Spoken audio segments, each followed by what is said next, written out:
میں جس دکان پر ہوتا تھا وہاں پر ہر رات ایک لڑکی میرے پاس آتی تھی جو بہت ہی آوارہ قسم کی تھی۔ میں نے کبھی اس کی طرف نگاہیں اٹھا کر نہیں دیکھا تھا اور اس سے یہ بات بھی برداشت نہیں ہوتی تھی۔ وہ مجھے اپنی طرف مائل کرنے کی کوشش کرتی، اپنا حسن دکھاتی تھی، لیکن ایک رات وہ بہت خوشگوار موڈ میں آئی۔ اس نے مجھے ڈرنک پینے کو دی۔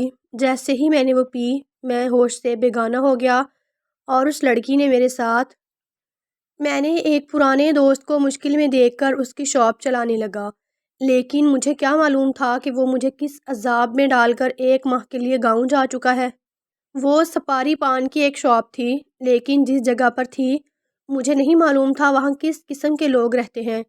مجھے حیرت تو اس وقت ہوئی جب رات کے 2 بجے ایک جوان خوبصورت لڑکی گاڑی سے نیچے اتری۔ فینسی میکسی اور تیز میک اپ کی وجہ سے وہ حسین لگ رہی تھی۔ وہ نشے میں چور تھی اور چہرے کی سرخی بتا رہی تھی کہ وہ بہت زیادہ وائن پی چکی ہے۔ میں اس وقت اکیلا ہی دکان پر بیٹھا تھا۔ اس نے سامنے رکھے شیشے کی میز پر زور سے ہاتھ مارا۔ اوئے، جلدی سے ایک سگریٹ نکال کے دے۔ اس کا بے باک سا لہجہ مجھے حیران کرنے پر مجبور کر گیا۔ میں نے اپنی ساری زندگی میں کسی لڑکی کو اس طرح تیار نہیں دیکھا تھا۔ میں نے نگاہیں جھکا لی تھیں۔ مجھے ٹھیک سے نہیں معلوم تھا کہ میرے دوست کی شاپ پر سگریٹ کس جگہ پر رکھی ہے۔ میں جلدی سے ادھر ادھر ڈھونڈنے لگا، پھر مجھے سامنے ہی سگریٹ کا پیکٹ نظر آ گیا۔ میں نے جلدی سے اس میں سے ایک سگریٹ نکال کر دے دی۔ اس نے وہ اپنے لبوں میں دبا لی اور وہ مجھے گھور کر دیکھنے لگی۔ اس کی نظروں کا میں مفہوم سمجھ ہی نہیں پایا۔ سگریٹ کیا تیرا باپ جلائے گا؟ وہ غصے سے چیخ کر بولی۔ مجھے اس پر غصہ تو بہت آیا، لیکن میں ضبط کر گیا اور سامنے رکھے لائٹر کو جلا کر اس کا سگریٹ جلا دیا۔ وہ سگریٹ کا دھواں اڑاتے ہوئے نہ جانے کس کو گالیاں دے رہی تھی۔ کمینہ، خبیث کا بچہ، گالیاں دیتے ہوئے جان جاتی ہے۔ رئیس زادوں کی عورت کو مفت کا مال کیوں سمجھ رکھا ہے؟ اپنی مت بڑھاؤ، دل سے بڑبڑا رہی تھی اور ساتھ ہی سگریٹ کا ایک کش لگا رہی تھی۔ میں ابھی تک یہ سمجھ پایا تھا کہ رات کے 1-2 بجے تنہا لڑکی اس طرح یہاں کیا کر رہی ہے۔ مجھے اس کے آگے پیچھے کوئی نظر نہیں آیا تھا۔ جس گاڑی میں وہ آئی تھی وہ گاڑی اسے چھوڑ کر واپس چلی گئی تھی اور اب وہ اکیلے ہی میرے پاس کھڑی ہوئی تھی۔ میری زندگی میں یہ پہلی دفعہ ہو رہا تھا جب آدھی رات کو میں کسی حسین لڑکی کے ساتھ اکیلا تھا، لیکن میرے اندر کی شرافت نے مجھے اس کی طرف نگاہ اٹھانے سے بھی روک دیا تھا۔ میں دل ہی دل میں یہ دعا مانگ رہا تھا کہ یہ جلدی یہاں سے چلی جائے۔ وہ جیسی زبان استعمال کر رہی تھی اس سے مجھے اندازہ ہو گیا تھا کہ اسے اپنی عزت کی کوئی پرواہ نہیں ہے، لیکن مجھے اپنی عزت کا بہت خیال تھا۔ کچھ دیر بعد وہ خود ہی لڑکھڑاتے قدموں سے آگے بڑھ گئی۔ اس کے جانے کے بعد ہی میری سانسوں میں سانس آئی اور میں سوچنے لگا کہ میرے دوست نے یہ مجھے کہاں پھنسا دیا ہے۔ دکان کی چابی مجھے دیتے ہوئے اس نے تاکید کی تھی کہ دکان ساری رات کھلی رہے گی اور سارا دن دکان بند رکھنا، اور یہ پہلی ہی رات تھی جس نے میرے 14 طبق روشن کر دیے تھے۔ اس علاقے میں پہلی دفعہ آیا تھا اور جب میرے دوست نے مجھے یہ بتایا کہ رات کو دکان چلتی ہے تو مجھے لگا کہ شاید کوئی پوش علاقہ ہے جہاں امیر لوگ راتوں کو باہر نکلتے ہیں، لیکن اس لڑکی کو دیکھ کر مجھے اندازہ ہو گیا تھا کہ یہ کوئی پوش علاقہ نہیں بلکہ کوئی ایسا علاقہ ہے جہاں راتیں جاگتی ہیں اور دن سوتے ہیں۔ میں نے سوچا تھا کہ اپنے دوست کو فون لگاؤں گا اور اسے منع کر دوں گا کہ میں مزید اس کی دکان کی ذمہ داری نہیں اٹھا سکتا، وہ جلد سے جلد واپس آ جائے۔ لیکن پھر مجھے خیال آیا کہ میں صرف ایک لڑکی کی وجہ سے کیسے پورے محلے کی رائے بدل سکتا ہوں۔ اس علاقے میں اتنے بڑے بڑے گھر بنے ہوئے تھے، ضروری تو نہیں کہ سب گھر والے اس لڑکی کی طرح ہوں، اور پھر آج کل کی تو امیر زادیاں بھی بگڑی ہوئی تھیں۔ لیکن جیسے جیسے رات بیت رہی تھی مجھے ایسی ایسی چیزیں دیکھنے کو ملیں کہ میں دنگ رہ گیا۔ رات کے 2:30 بجتے ہی اس علاقے میں دن نکل آتا تھا اور میرے ہوش اڑ گئے تھے، کیونکہ تقریباً ہر بنگلے میں ہی روشنی جل چکی تھی اور بڑی بڑی گاڑیاں علاقے کے مرکزی دروازے سے اندر داخل ہو کر ان بنگلوں کا رخ کر رہی تھیں۔ جہاں سے آتی تبلیغی تھاپ نے رات کی تاریکی کو پوری طرح چیر دیا تھا، اور مجھے یہ سمجھنے اور جاننے میں زیادہ وقت نہیں لگا تھا کہ جہاں میں بیٹھا ہوں یہاں تو آدھی رات کو پان کی دکان کیوں کھولی جاتی ہے۔ میں نے ساری عمر بہت اچھے سے گزاری تھی اور عمر کے اس حصے میں جب میں پوری طرح جوان ہو چکا تھا اپنے دامن پر کوئی داغ نہیں لگوانا چاہتا تھا۔ سب سے بڑھ کر تو میرا بس چلتا تو میں فوراً دکان بند کر کے یہاں سے غائب ہو جاتا۔ لیکن میرے دوست نے ہاتھ جوڑ کر مجھ سے کہا تھا کہ جب تک وہ واپس نہ آ جائے میں ایک رات کے لیے بھی دکان بند نہ کروں۔ دراصل یہ احمد کی اپنی دکان نہیں تھی، بلکہ وہ کسی کے لیے کام کرتا تھا اور اسے ایک دن کی چھٹی کرنا بھی سختی سے منع تھا کہ اگر ایک دن کی بھی چھٹی کرتا تو اسے اس دکان سے نکال دیا جاتا۔ احمد بہت مجبوری میں گاؤں سے یہاں آ کر نوکری کرتا تھا کیونکہ اس کے بھائی کو برین ٹیومر تھا۔ اس وقت بھی وہ اپنے بھائی کی خراب طبیعت کی وجہ سے ہی گاؤں گیا تھا، اور اس کی یہی ساری پریشانیاں دیکھ کر میں نے اس کی دکان کی ذمہ داری اپنے سر لے لی تھی۔ لیکن اب میں بہت زیادہ پچھتا رہا تھا۔ ہر دوسرے لمحے دکان پر کوئی نہ کوئی گاہک چلا آتا اور اس کی حالت دیکھ کر مجھے شرمندگی کا احساس ہوتا۔ نشے میں جھولتے مرد اور عورتیں جب کسی بنگلے سے ہاتھوں میں ہار ڈال کر باہر نکلتے اور گاڑی میں بیٹھ کر جانے لگتے تو میرے سر پر آسمان ٹوٹ پڑتا۔ میں کس جگہ پر بیٹھا ہوں، اپنی آنکھوں سے کیا ہوتے دیکھ رہا ہوں؟ لیکن اس ساری رات میں ایک پل کے لیے بھی میں نے نہیں سوچا کہ میں خود بھی کبھی اس زندگی کا حصہ بننے پر مجبور ہو جاؤں گا۔ پہلی رات ایسے ہی گزری تھی اور فجر کی اذان پر سارے بنگلوں کی بتیاں بند ہو گئی تھیں۔ میں نے بھی دکان کو تالا لگایا اور نماز پڑھنے کے لیے مسجد پہنچ گیا۔ سارا وقت نماز کے دوران بھی میرا دل بے چین رہا۔ ایسا لگ رہا تھا میری توجہ نماز میں نہیں ہے بلکہ ان مردوں اور عورتوں کی طرف ہے۔ میں نے آج تک خود کو اتنا بے چین محسوس نہیں کیا تھا۔ رات بھر میں جس طرح کا گناہ ہوتے اپنی آنکھوں سے دیکھا تھا، اس کے بعد مجھے اتنی آسانی سے دل کو قرار ملنے والا نہیں تھا۔ نماز سے فارغ ہوتے ہی مسجد سے باہر نکل کر احمد کو کال کی، لیکن احمد کا نمبر ہی بند جا رہا تھا۔ میں نے سوچ لیا تھا کہ مجھے جیسے تیسے کر کے احمد سے بات کرنی ہوگی اور اسے انکار کرنا ہوگا کہ میں مزید اس کی ذمہ داری اٹھانے کے قابل نہیں ہوں۔ میں گھر واپس لوٹ آیا، لیکن مجھے گھر آ کر بھی نیند نہ آئی، بلکہ رات والی لڑکی میرے دماغ میں گھوم رہی تھی، جس کی آنکھوں میں نہ شرم تھی نہ ہی حیا۔ ایک نظر اپنی معصوم سی بہن پر ڈالی جو جائے نماز پر بیٹھی اس وقت قرآن پاک پڑھ رہی تھی۔ سارا دن بھی ایسے ہی بے چینی میں گزر گیا اور احمد کا نمبر نہ مل سکا۔ جب رات کی تاریکی بڑھی تو نہ چاہتے ہوئے بھی مجھے شوق کا رخ کرنا پڑا۔ میں نے رات 12 بجے کے وقت دکان کھولی تھی، لیکن 1 بجے سے پہلے نہ ہی لوگ آتے تھے اور نہ ہی کسی بنگلے میں روشنی ہوتی تھی، بلکہ ایسا محسوس ہوتا تھا جیسے میں کسی ویرانے میں موجود ہوں۔ لیکن رات کا 1 بجتے ہی ہر طرف روشنیاں پھیل جاتی اور ایسا لگتا جیسے کوئی بہت بڑی تقریب چل رہی ہو۔ سر جھکائے خاموشی سے بیٹھا اپنے کام میں لگا ہوا تھا کہ جب 2 بجے کے وقت وہی لڑکی دوبارہ سے میری دکان پر چلی آئی۔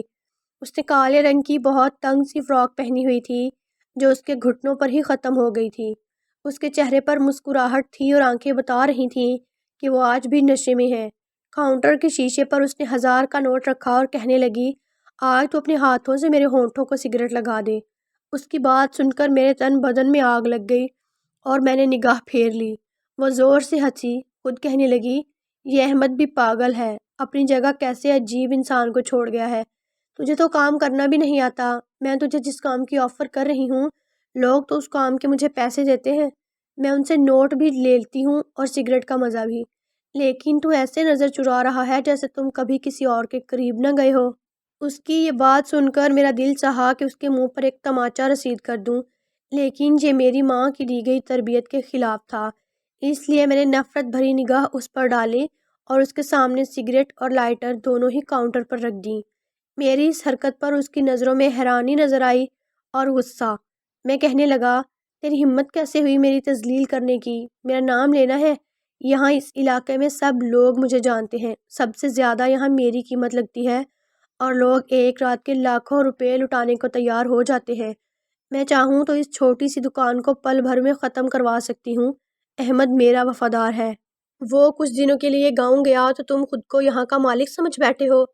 اس لڑکی کی بات سن کر میں حیران رہ گیا کہ اس سے تو احمد کے بارے میں بھی ساری رپورٹ دی گئی۔ اس کے اتنا کچھ کہنے پر جب میں نے سگریٹ اٹھا کے اس کے لبوں پر نہ لگائی تو اس نے غصے میں ڈرنک کی کانچ والی بوتل اٹھائی اور زمین پر دے ماری۔ ایک عجیب سا شور برپا ہوا تھا اور میرے ہاتھ پاؤں کانپنے لگے تھے۔ اچانک سے ایک آدمی بھاگتا ہوا آیا اور آتے ہی اسے ساری بات سمجھ آ گئی۔ وہ کہنے لگا، کیوں اپنی موت کو پکارتے ہوئے، ایک سگریٹ ہی تو پلانا ہے، بی بی کے لبوں سے ایک سگریٹ لگا دو اور لائٹر جلا دو، تمہارا کیا جاتا ہے؟ تم تو خوش نصیب ہو جو خود میڈم تمہیں اس بات کی اجازت دے رہی ہیں، ورنہ لوگ تو میڈم کے قریب آنے کو ترستے ہیں۔ اپنی مرضی کے خلاف جا کر میں نے سگریٹ اٹھایا اور اس کے لبوں پر لگا دیا اور جلا کر اپنا رخ پھیر لیا۔ آنکھوں میں آنسو جھلملانے لگے تھے۔ کاش کہ میں نے احمد کا کوئی وعدہ نہ لیا ہوتا تو آج مجھے اس لڑکی کو نہ برداشت کرنا پڑتا۔ نہ جانے کیوں احمد کا نمبر بھی بن جا رہا تھا۔ اس لڑکی کی آواز میرے کانوں سے ٹکرائی، وہ شراب کے نشے میں جو اپنی اس کامیابی پر بہت خوش تھی، لیکن مجھے اس وقت وہ کوئی دنیا کی بد نصیب لڑکی لگ رہی تھی جس کے پاس سے بھی شرم و حیا نہیں گزری تھی۔ میں نے سوچ لیا تھا کہ آئندہ میں اس کے منہ لگنے کی بجائے سیدھا اس کے ہونٹوں پر سگریٹ لگا دیا کروں گا، کم از کم میری جلدی جان تو چھوٹ جایا کرے گی۔ لیکن مجھے کیا معلوم تھا کہ کیا ہونے والا ہے میرے ساتھ۔ اس کے بعد اچانک سے وہ مجھے اپنی طرف آتی نظر آئی اور شراب کے نشے میں بھی نہیں تھی بلکہ ہوش و حواس میں بھی معلوم ہوتی تھی۔ اس کو دیکھتے ہی میں نے جلدی سے سگریٹ نکالا اور لائٹر تلاش کرنے لگا۔ وہ میرے پاس آئی، مجھے دیکھ کر ہنسنے لگی۔ میں نے اسے مکمل طور پر اگنور کر دیا۔ اچانک سے اس نے میرا ہاتھ پکڑا اور کہنے لگی، آج سگریٹ نہیں چاہیے مجھے، اگر تم مجھے اپنے ہاتھوں سے کچھ کھلا دو تو اچھا لگے گا۔ اس کی بات سن کر میرے رونگٹے کھڑے ہو گئے۔ مجھے غصہ آ گیا، اس کی ہمت کیسے ہوئی تھی اپنا ناپاک ہاتھ مجھے لگانے کی۔ وہ مجھے کہہ رہی تھی یہاں آ کر سب کی شرافت ختم ہو جاتی ہے، اپنی شرافت کا یہ نقاب اتارو اور اپنی خواہش پوری کرو۔ میری جوانی اور میرے حسن کے آگے آج تک کوئی مرد زیادہ دیر تک ٹک نہیں سکا، دیکھتے ہیں تم کب تک اپنے نفس پر قابو رکھو گے۔ کھلم کھلا مجھے چیلنج کر رہی تھی کہ وہ میرے دامن کو داغدار کر کے ہی رہے گی، لیکن مجھے اپنے آپ پر پورا بھروسہ تھا۔ اگر اس جیسی ہزاروں لڑکیاں بھی میرے سامنے آ جاتی تب بھی میں اپنے ایمان سے پیچھے نہیں ہٹ سکتا تھا۔ وہ رات بھی گزر گئی اور اگلی صبح میں نے جیسے ہی احمد کو فون لگایا تو احمد نے میرا فون اٹھا لیا۔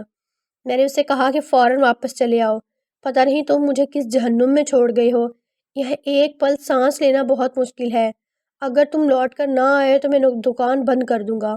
میری بات سن کر احمد کہنے لگا، مجھ پر ایسا ظلم مت کرنا، مجھے واپس آ کر کوئی نوکری نہیں ملے گی تو مزید مشکلات کا شکار ہو جاؤں گا۔ میرا بھائی ویسے ہی زندگی اور موت کی کشمکش میں جھول رہا ہے اور میرے بھائی بہت پریشان ہیں۔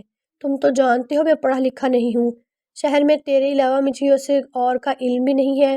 میں جانتا ہوں میں نے تجھے بنا بتائے ایک ایسی جگہ چھوڑ دیا جو کسی شریف بندے کے لیے ناقابل برداشت ہے۔ حکام کی آوازیں بول رہا تھا، مجھے خاموش ہونے پر مجبور کر دیا تھا۔ میں نے احمد کو کہا، ٹھیک ہے، پھر جلدی سے جلدی واپس آنے کی کوشش کرنا، میں کچھ دن اور دکان سنبھال لوں گا۔ میں ہمیشہ سے ہی بہت بڑے دل والا اور ترس کھانے والا تھا اور یہ بات اکثر میرے لیے مشکلات کا باعث بن جاتی تھی۔ میرے دوست اکثر ہی مجھے کسی نہ کسی مصیبت میں ڈال دیتے تھے اور جب احمد نے مجھے بتایا تھا کہ اسے اپنے گھر گاؤں جانا ہے کیونکہ اس کے بھائی کی حالت ٹھیک نہیں ہے، ڈاکٹروں نے جواب دے دیا ہے اور وہ آخری دن اپنے گھر والوں کے ساتھ رہنا چاہتا ہے اور احمد کے ساتھ رہنا چاہتا ہے، تو یہ سن کر میرا دل نرم ہو گیا تھا۔ میں نے سوچا کہ میں بھی آج کل فری ہوں، سارا دن نوکری کے لیے مارا مارا پھرتا ہوں، مجھے نوکری مل کر نہیں دے رہی تو پھر احمد کی دکان پر بیٹھنے میں کیا برائی ہے؟ شاید میری اس نیکی کے بدلے مجھے نوکری مل جائے اور میرے بھی مسئلے حل ہو جاتے۔ یہ سوچ کر میں نے ہاں کر دی تھی اور احمد سے دکان کی چابی لے لی۔ مجھے دکان پر جاتے ہوئے 15 دن ہونے والے تھے اور ان 15 دنوں میں اس لڑکی نے ہر رات ہی دکان پر آ کر کوئی نہ کوئی تماشا کھڑا کیا تھا، خاص کر جب میں نے اس کا ہاتھ ہٹا کر اسے دھتکارا تھا۔ اس دن سے وہ میرے پیچھے پڑی ہوئی تھی، اسے اپنی خوبصورتی اور اپنے حسن پر بڑا ناز تھا اور یہ بات اسے برداشت نہیں ہو سکی تھی کہ میں اس کی خوبصورتی کو حقارت کی نگاہ سے دیکھ رہا ہوں۔ جب میں نے دکان کھولی تو رات کے 2 بجے کے قریب وہ لڑکی ایک بڑی سی گاڑی میں آئی۔ گاڑی سے اترتے ہی اس نے ایک ٹانگ گاڑی کے دروازے کو ماری اور گاڑی میں بیٹھے شخص کو فحش گالیاں دینے لگی۔ میں مرد ہونے کے باوجود بھی اپنے کانوں پر ہاتھ رکھنے پر مجبور ہو گیا اور وہ عورت ہو کر بھی اپنی زبان کو قابو نہیں کر رہی تھی۔ پتہ نہیں کس بات کا اس کا جھگڑا ہوا تھا، شاید پیسوں کو لے کر کوئی معاملہ تھا یا کچھ اور، مجھے علم نہیں تھا۔ پھر غصے سے میری دکان کی طرف بڑھی تو میری جان نکلنے لگی، مجھے معلوم تھا کہ اب اس کا سارا غصہ مجھ پر نکلے گا۔ وہ دکان کے کاؤنٹر پر پہنچتے ہی چلاتے ہوئے کہنے لگی، 2 کولڈ ڈرنک کھول دو۔ میں نے بنا کوئی سوال کیے اس کے آگے 2 کولڈ ڈرنک کھول کر رکھ دی تو اس نے مجھے سگریٹ کی طلب کی۔ میں نے جلدی سے پیچھے شوکیس میں رکھی مہنگی والی سگریٹ نکال کر کاؤنٹر پر رکھ دی۔ اس نے ایک بوتل میری طرف بڑھائی، کہنے لگی، یہ میری طرف سے انعام کے طور پر پی لیں۔ میں نے جھجکتے ہوئے پوچھا، یہ کیسا انعام؟ تو کہنے لگی پھر تجھے اس انعام کی وجہ بھی بتا دوں گی۔ مجھے سمجھ ہی نہیں آ رہا تھا، پہلے جو غصے میں گندی گندی گالیاں دے رہی تھی اس کا میرے ساتھ اتنی جلدی رویہ کیسے بدل گیا، جبکہ میں نے آج تک اس کو اتنا نرم لہجے میں بات کرتے ہوئے نہیں دیکھا تھا۔ میں نے اس کی دی ہوئی کولڈ ڈرنک ختم کی اور اس کی تھوڑی سی دیر میں ہی مجھے کچھ ہوش نہ رہا۔ ایسا لگا جیسے میرے ہاتھ پیروں میں جان ہی نہ رہی ہو۔ میری حالت دیکھ کر بس زور زور سے ہنستی چلی گئی اور پھر کسی جنونی انسان کی طرح دکان میں داخل ہو کر اس نے کچھ ہی لمحوں میں میرے وجود کو پوری طرح اپنے قابو میں کر لیا۔ اسے جذبات کا بھی احساس نہیں تھا کہ رات کے اس پہر اگر کوئی اس طرف چلا آتا تو ہم دونوں کو اس حالت میں دیکھ لیتا۔ 1 گھنٹے تک وہ میرے بے جان وجود کو اپنے جذبات کی شدت کا نشانہ بناتی رہی، اور گھنٹے بعد جو میرے ہاتھوں پیروں میں کوئی جان آئی اور میں نے اسے دور دھکیلا تو وہ ہنستے ہی اٹھنے لگی اور کہنے لگی، میں نے آج تجھے پوری طرح داغدار کر دیا، اب تو دنیا کو کیا بتائے گا۔ بہت مان تھا نا تجھے اپنی شرافت کا، اپنی پاکیزگی کا، آج وہ مان مٹی ہو گیا ہے۔ اس کی بات پر میری آنکھوں سے آنسو بہنے لگے۔ میں شریف آدمی تھا، میں نے کبھی بھی یہ نہیں سوچا تھا کہ کوئی عورت میرے ساتھ اس طرح کی حرکت کرے گی۔ میں تو شور بھی نہیں مچا سکتا تھا۔ اس لڑکی کے پاس کھونے کو عزت نہیں تھی اور میری ساری زندگی کی عزت تباہ ہو چکی تھی۔ دکان سے نکلی اور اپنے بنگلے کی جانب بڑھنے لگی کہ جب وہیں گالی نکالتے ہوئے آگے جا رہی تھی اور میں اپنی سانسیں بحال کر رہا تھا، اچانک سے میری نظر اس کی طرف گئی۔ میں انسانیت کے ناطے اس کا نام چلا کر پکارتے ہوئے اس کی طرف بھاگا تھا، مگر اتنے میں دور سے آتی گاڑی نے بری طرح ٹکر ماری تھی۔ اسے سڑک پر پڑا دیکھ کر میں اس کی طرف بھاگا تھا۔ سڑک پر خون ہی خون تھا۔ وہ اپنے قریب نہ جانے کیوں کسی مرد کو ہونے نہیں دے رہی تھی، لیکن وہ تڑپ رہی تھی۔ کوئی مرد اسے چھونے کی یا اٹھانے کی کوشش کرتا تو بے جان ہاتھ سے اسے خود بخود دور کر دیتی۔ میں اس کے پاس گیا تو وہ بند ہوتی آنکھوں سے نہ جانے کیوں مسکرائی تھی۔ میں نے جھک کر اسے اٹھایا تو وہ بے ہوش ہو چکی تھی۔ میرا وجود لرز رہا تھا۔ اسے ہاسپٹل لے گیا، اس کی حالت بہت بری تھی۔ ہسپتال میں سوائے میرے اور کوئی نہیں تھا۔ اس کے ساتھ میری آنکھیں رونے کی وجہ سے لال ہو چکی تھیں۔ تھوڑی دیر بعد ڈاکٹر نے پوچھا ان کے ساتھ آپ ہیں؟ میں نے اس بات میں سر ہلایا۔ میں یہاں سے جانا چاہتا تھا لیکن میں جا نہیں سکا تھا۔ پٹیوں میں جکڑا اس کا وجود، مٹا ہوا میک اپ، میں نہ جانے کس حق سے اس کے پاس جا کر بیٹھ گیا۔ وہ کہنے لگی کبھی جانتی ہونے کی کوشش کی ہے میں ایسی کیوں بنی ہوں؟ کوئی لڑکی اپنی خوشی سے ایسی بنتی ہے؟ جانتی ہو میں ایک امام مسجد کی بیٹی تھی، مجھے ایک لڑکے سے محبت ہو گئی، تمہاری طرح شریف تھا، نظر اٹھا کر کسی کو دیکھتا نہیں تھا، لیکن ایک بار اسے مجھے ملنے کا بلایا۔ اس رات معلوم ہوا وہ کوئی شریف نہیں تھا، شرافت کا لبادہ اوڑھ رکھا تھا۔ اس نے مجھے کوٹھی پر بھیج دیا، اس کی بے وفائی نے مجھے ایسا بنا دیا۔ میں اس دلدل سے نکل آئی تھی لیکن اس کی بے وفائی نے مجھے کیا کچھ بنا دیا تھا۔ میں وہ نہیں رہی جو 5 وقت کی نماز پڑھتی تھی، جو کبھی اللہ کی یاد سے غافل نہ ہوئی تھی۔ جانتے ہو مجھے کس چیز نے نہ اپنایا؟ میں نے یہ راستہ اختیار کر لیا۔ مجھے تم بھی اسی لڑکے جیسے لگے ہو اور میں پورے ارادے سے آئی تھی۔ میں نے سوچا ہوا تھا کہ اگر تم سچ میں شریف نکلے تو اپنی جان دے دوں گی، پر پھر تم نے مجھے بچا لیا۔ وہ رو رہی تھی، اس کی آنکھوں میں پہلی بار اس قدر میں نے آنسو دیکھے تھے۔ میں نے کہا تم بدل جاؤ۔ وہ ہنس کر بولی، اپنا سکتے ہو مجھے اپنا لو، بدل جاؤں گی۔ وہ روتی ہوئی بولی اور مجھے سمجھ نہ آئی کہ کیا کہوں۔ اس نے کانپتا ہوا ہاتھ مجھے دکھایا تھا، تھام لو، ان ہاتھوں کو میں سدھر جاؤں گی، مجھے نکال سکتے ہو اس دلدل سے۔ وہ اتنی بری طرح رو رہی تھی، اس کا سانس بھی مشکل سے نکل رہا تھا۔ میں نے نرمی سے اس کے ہاتھ کو پکڑا تھا اور اپنی مرضی سے پکڑا تھا، یہ سب بھول کر کہ وہ میرے ساتھ کیا کر چکی تھی۔ وہ روتی ہوئی کہنے لگی، بنو گے نا میرے محافظ، مجھے ساری دنیا کی نگاہوں سے بچا لو گے نا؟ اس کی باتیں میرے دل میں اترنے لگی تھیں۔ اسے کسی محافظ کی ضرورت تھی اور وہ مجھے اس قابل سمجھ رہی تھی۔ میں نے اس لڑکی سے نکاح کر لیا، مجھے دنیا کی پرواہ نہیں تھی، لیکن وہ سچ میں بدل گئی تھی۔ نکاح کے بعد مجھے معلوم ہوا تھا وہ ایک حافظہ بھی تھی۔ اکثر جب صبح میری آنکھیں کھلتیں اس کی پیاری سی آواز میں تلاوت سنتا تھا، اس کی گود میں سر رکھ لیتا تھا اور وہ تلاوت کرتی تھی۔ مجھے لگتا تھا ہی نہیں کہ یہ وہی لڑکی ہے۔ مجھے اب وہ بہت حسین لگنے لگی تھی، شاید